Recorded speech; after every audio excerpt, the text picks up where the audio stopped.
Hola a todo el público de enconsulta.pe, les saluda Alejandra Castillo y estamos en una nueva edición de En Consulta Podcast, un espacio para hablar sobre las propuestas de salud en el marco de estas elecciones 2026.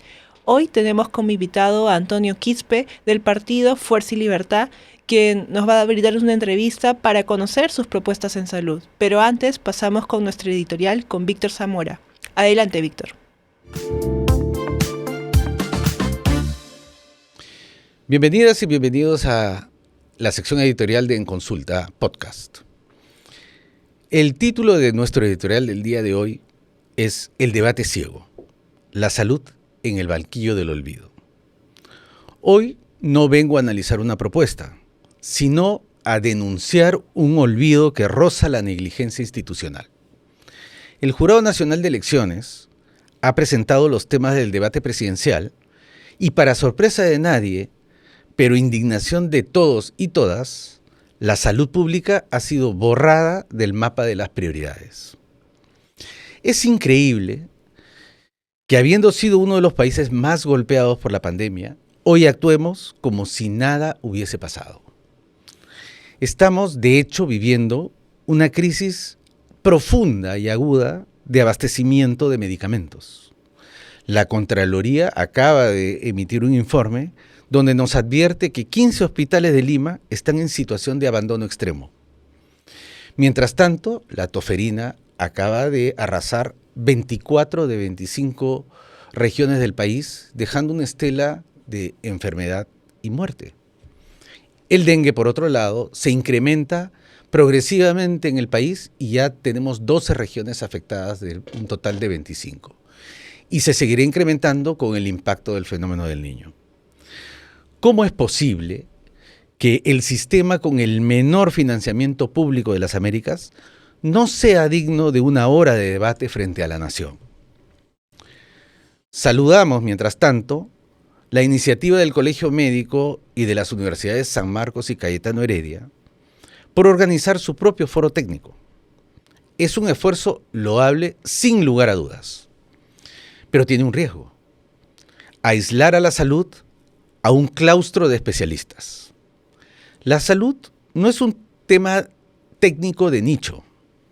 Es una exigencia ciudadana que debe estar en el centro de la plaza pública, obligando a los candidatos a comprometerse ante todo el país, no solo frente a los expertos. Como exministro, sé que gobernar en salud es, sobre todo, evitar las muertes evitables, valga la redundancia. Por eso exijo que el Jurado Nacional de Elecciones rectifique el programa del debate presidencial. No se puede hablar de desarrollo, no se puede hablar de una economía sobre la base de un sistema de salud quebrado y un silencio político cómplice. Soy Víctor Zamora y esto fue En Consulta Podcast. Incluyan a la salud en el debate. Un país que ignora su bienestar está condenado a repetir sus tragedias. Gracias por acompañarnos.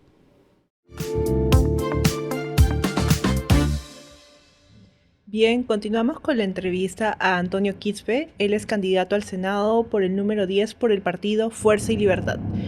Muchas gracias, Antonio, por aceptar esta entrevista. Gracias a ustedes por la invitación, un placer acompañarlos. Un saludo a toda su teleaudiencia. Muchas gracias, Antonio. Bueno, tú eres médico epidemiólogo, tienes un doctorado en filosofía y tienes una amplia experiencia tanto en el sector público como privado. Asimismo, eres muy conocido incluso en los medios de comunicación. Te he visto participando, siempre dando alguna opinión sobre salud pública o algo coyuntural. ¿Qué te motivó a dar el paso para postular al Senado? Mira, primero que nada, coherencia, ¿no? Porque hemos estado haciendo tanto tiempo activismo por estos no, que a la hora de la hora ya tocaba que gente como yo, que son profesionales, que vienen de un mundo académico, que podemos aportar al tema de políticas públicas, demos el salto y asumamos el reto de poder darle al país una alternativa decente, íntegra, diferente a los políticos de siempre, ¿no? No podemos quedarnos solamente en las redes sociales, criticar lo que hay que criticar. Ya llega un momento en que tienes que literalmente dar el siguiente paso, y yo sentí que en mi carrera al menos esto era el momento crítico, porque estas elecciones 2026, quieranlo o no, son quizás las más importantes de nuestra democracia joven, ¿no? Y esa es una de las cosas que no podemos renegar o delegar a otras personas y teníamos que asumir el reto y es exactamente lo que estamos haciendo. Bien, Antonio, y considerando que tu partido actualmente no se visualiza en las encuestas, si bien las encuestas son una foto del momento, presentan como tendencias. ¿Qué están haciendo para tener un mayor impacto?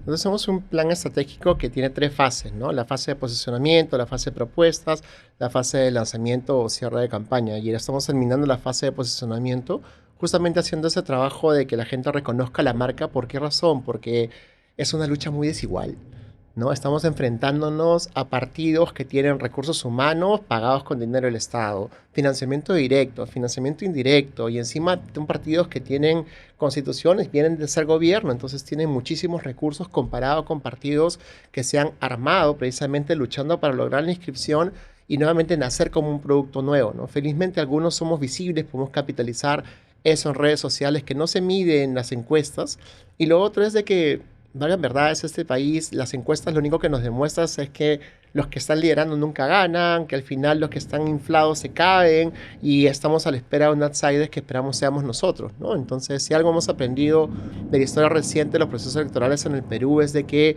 estas elecciones las va a ganar un outsider. La pregunta es quién. Y felizmente, al menos ese mapa que nos pintan las elecciones de aquellos que no van a ganar es lo más optimista que tenemos, ¿no? Forsyth te puede dar testigo, Spa puede contarte cómo destruir una campaña ni bien empieza, Carlos Álvarez ya ni aparece, acaba de trepar López Chao, pero Keiko y López Aliaga están que se rompen y se rasgan las vestiduras por el gobierno que acaban de poner ahora y la evaluación al final les va a pasar factura, ¿no? Porque han estado jugando con el Perú de una manera tan irresponsable y, por decirlo correctamente, miserable, que a la hora de la hora hasta sus propios votantes les han dicho, oye, ¿qué te pasa?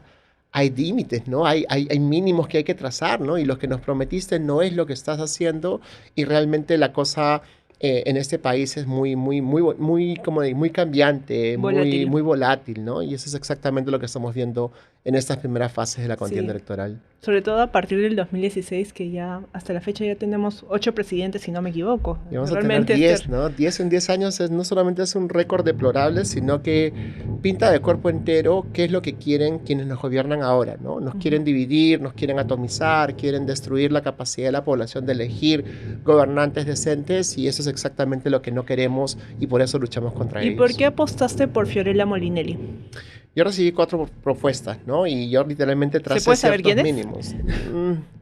Lo saben la gente que me conoce, ¿no? Pero el punto es, los mínimos fueron literalmente no llevar delincuentes, que era una de las cosas más básicas que uno puede exigir si te invitan a un partido nuevo, sobre todo. No llevar congresistas a la reelección, ¿no? Que son 2 mínimos que creo que cualquier persona decente como yo trazaría como un mínimo para aceptar una invitación y de las 4 propuestas, 3 se cayeron por esas razones, ¿no? Y realmente Fiorella Molinelli se puede jactar de que Fuerza y Libertad es un partido nuevo que no está llevando ni delincuentes con sentencia firme ni congresistas a la reelección. Bien, Antonio, ya vamos entrando ya al tema de las propuestas en salud. En tu plan de gobierno ustedes promueven incrementar gradualmente el gasto público en salud, es decir, del 6.2 al 7.5% del 2031.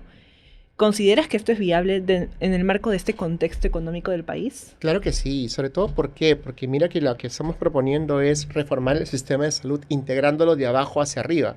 Y ese de abajo hacia arriba implica literalmente construir algo que el Perú adolece o que tiene en papel, pero no lo tiene en la práctica, que es atención primaria. Y la forma como lo vamos a hacer es literalmente unificando la atención primaria de salud, MINSA, Fuerzas Armadas a nivel nacional y cogiendo estos 2.000 centros de salud que hemos mapeado que pueden ser aquellos que pueden transformar la calidad de la atención en cada una de las redes integrales de salud. Y no solo eso, sino que vamos a poder hacerlo con instrumentos de tecnología, como es la historia clínica electrónica, que va a favorecer la ejecución del Fondo Único para el intercambio prestacional. Y esas son 3 palabras que cualquier persona que conozca algo de gestión en salud pública entiende que son urgentes. ¿Para qué? Para que el país o el sistema de salud deje de ser cruel con los ciudadanos. Nosotros lo decimos de manera con mucho dolor en el corazón porque el sistema es cruel con el ciudadano de pie, es cruel con las personas de las poblaciones rurales, es extremadamente cruel con la población de los sectores económicos C, I, D, y D y E. ¿Por qué razón? Porque van a un centro de salud, está cerrado. Consiguen una atención, no hay médico. El médico le receta algo, no hay medicinas. Y lo único que les queda a ellos es gastar el chanchito, ir a la farmacia, incrementar su gasto de bolsillo, y Dios quiera que no sea una enfermedad crónica, una cirugía, una enfermedad catastrófica, las economías de la familia se derrumban producto de ese tipo de eventos y desastres que al final, en un país civilizado, no debería ser así. Pero volviendo a la pregunta del aumento del presupuesto en salud, el gasto público en salud, ¿cómo harías tú desde el Congreso? Porque lo que me has explicado es, creo que más del sector ejecutivo, ¿no? Si Fiorella Molinelli llega a ser presidenta, yo creo que haría esas acciones que me comentas, ¿no? Pero en tu caso como senadora en el Congreso, ¿qué harías? Mira que el Senado no propone leyes, ¿no? El Senado las revisa, las aprueba, Claro. tiene la capacidad de restituir el orden de equilibrio de poderes en el Perú, nombrando nuevamente, recuperando el Tribunal Constitucional, la Defensoría, la Fiscalía, etcétera.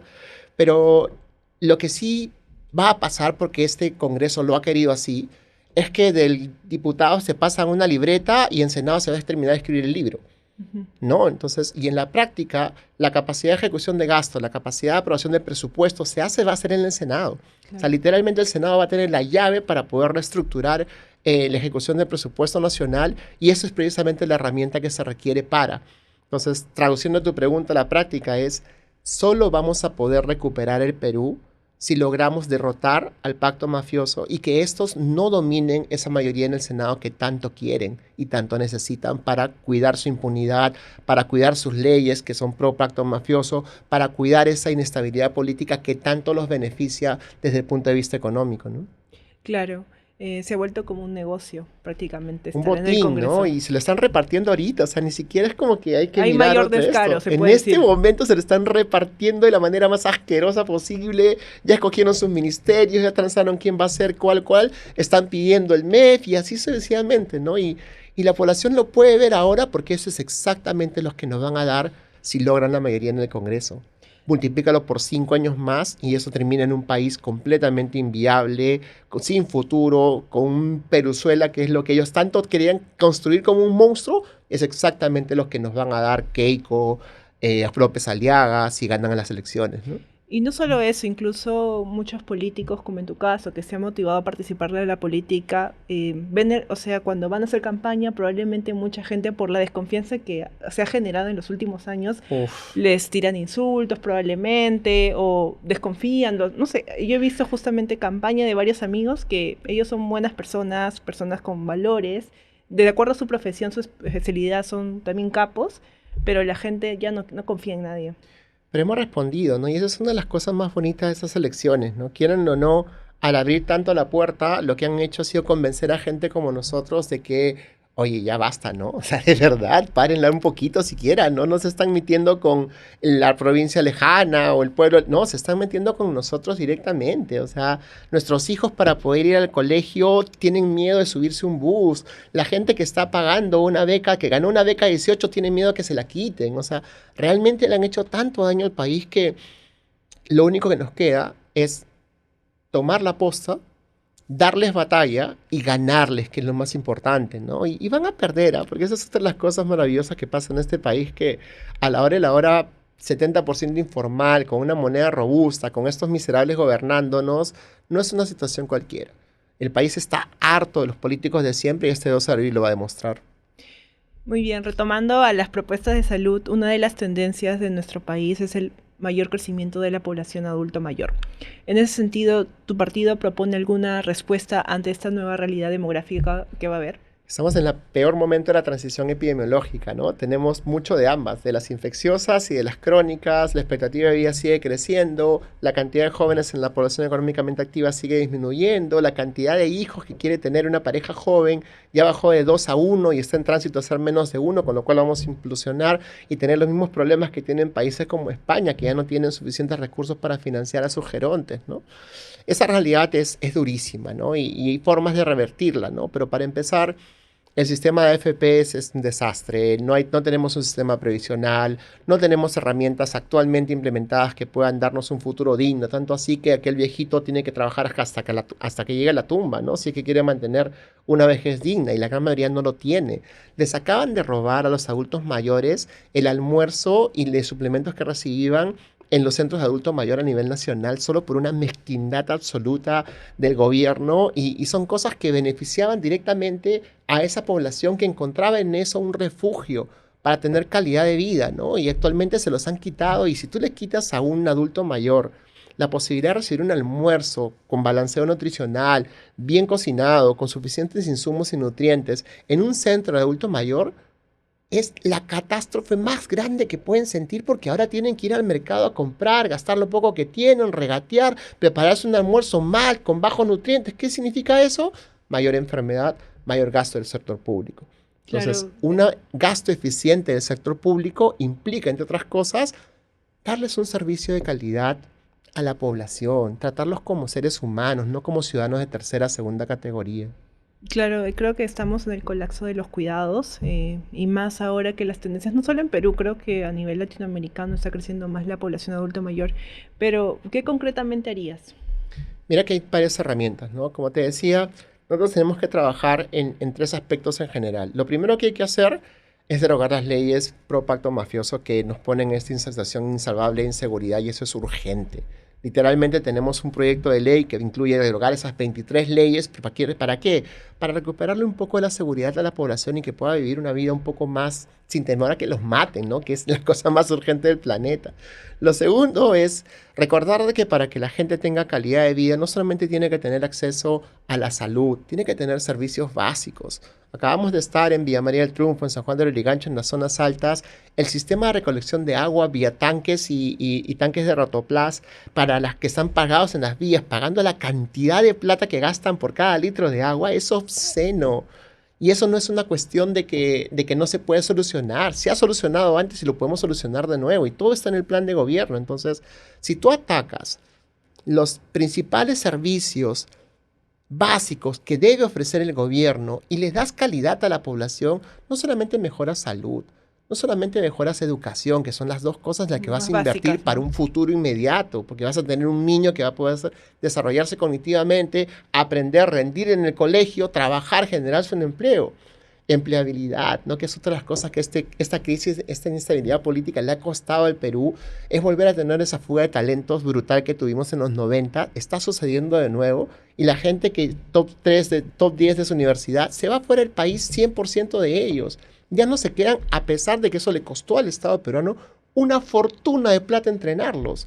Entonces, Mm. recuperar esas cosas son cosas que se pueden hacer siempre y cuando, sí y solo sí, y esto hay que repetirlo hasta el cansancio, en estas elecciones primarias, los por estos sí derroten a los por estos no. Y eso es quizás la alianza más fuerte que vamos a hacer de cara a esto en los últimos meses de las elecciones, que es literalmente convocar a todos esos partidos nuevos que son por esto sí, a unirnos, a formar una alianza, una coalición que garantice unos mínimos y que la población sepa distinguir quiénes son los que están jodiendo al Perú y quiénes los que representan la esperanza. Y esa dicotomía estamos a trazar entre blanco y negro. ¿Por qué razón? Porque es la forma correcta de comunicar las cosas. Eso explicado en términos sencillos, la persona más humilde lo va a entender y va a entender de que aquel que le está regalando un polo, un tupper, un llaverito, una taza por su voto, Una cerveza. no lo vale. O una cerveza que lo están haciendo, ¿no? Sí. Y es la verdad deplorable, pero nada. Acabo de ver a López Aliaga con la quinta parte de una plaza, luego de haber gastado una fortuna de plata en merchandising y cosas. Y eso es una lectura clásica de cómo está la población mirando a esos que están liderando las encuestas. Bien, Antonio, aprovechando que eres epidemiólogo y también creo que has tenido experiencia en el contexto de la pandemia, ¿qué pasaría si en julio del 2026 hay un brote fuerte de dengue? Desde tu experiencia, ¿qué decisiones tomarías en esas primeras semanas? Mira que tenemos dos herramientas que antes no teníamos, ¿no? Teníamos las vacunas contra el dengue y teníamos los mosquitos infectados con Wolbachia. Son dos tecnologías de última generación que ayudan a prevenir el dengue, prevenir, que es lo que este gobierno no ha podido hacer, ¿no? Sacó la norma, vamos a poner las vacunas, primero hagamos un piloto. Le falló el piloto porque los antivacunas se los comieron con papas. Vamos a traer la Wolbachia, que el proyecto experimento, que así lo han llamado los antivacunas, han vuelto a derrotar al Ministerio de Salud, porque es un Ministerio de Salud débil, que no tiene rectoría, que su propia incompetencia no les permite entender el problema y cuando quieren hacer algo bien, que eso está bien, no les sale o terminan haciéndole el favor a la gente que trabaja y vive de la infodemia, ¿no? Y eso es lo que ha pasado ahorita en los últimos 2 meses, teniendo herramientas que están utilizando en Brasil para bajar la cantidad de casos y muertes por dengue a más de la mitad. Lo que están haciendo países como Colombia, utilizando esas tecnologías y literalmente dándole calidad de servicio a su población. En el Perú han fallado miserablemente porque han colocado a cada incompetente en ese sitio de autoridad en el Ministerio de Salud que literalmente nos cuesta sangre, sudor y muerte. Bien, Antonio, una última pregunta. ¿Por qué la población debería confiar en ti y en tu propuesta? Mira, yo soy su epidemiólogo de confianza, ¿no? Y como lo dijiste al inicio, no solamente me estaba haciendo un trabajo técnico, académico, sino sobre todo social.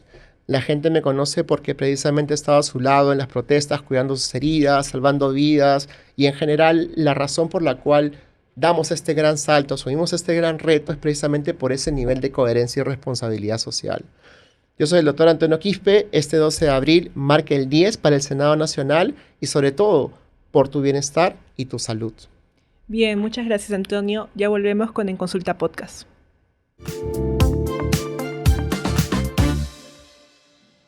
Eso ha sido todo en Consulta Podcast. Hoy en nuestra editorial hablamos sobre la ausencia de la salud en el debate del Jurado Nacional de Elecciones.